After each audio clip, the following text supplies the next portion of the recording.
që flasin tane, e një tokë që thrasin nane, është një gjuhë që flasin tane.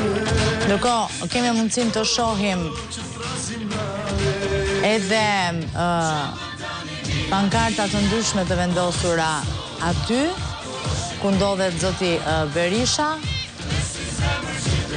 pranimi në Këshillin e Europës, partneriteti strategjik me SBA-n, pra disa nga rritjet e Partisë Demokratike. Ne kujtojmë që Departamenti Brengen madje ka publikuar edhe librin e punëve të mira të Partisë Demokratike dhe kam përshtypjen në këtë kuadër është duke u bërë edhe kjo lëvizje me stendave, duke u ndalur tek këto pika, tek arritjet përgjatë qeverisjes së Partisë Demokratike. Është edhe një lloj prezantimi ky që i bëhet dhe Krislia Civitas, sepse shoh lëvizjet e Andi Mustafaj, i cili ndalet dhe shpjegon tek secila nga stendat.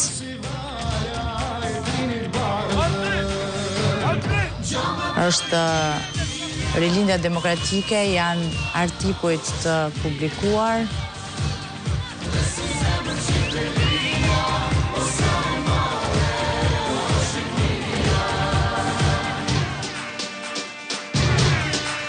E shohim që është zoti Mediu dhe Andi Mustafaj që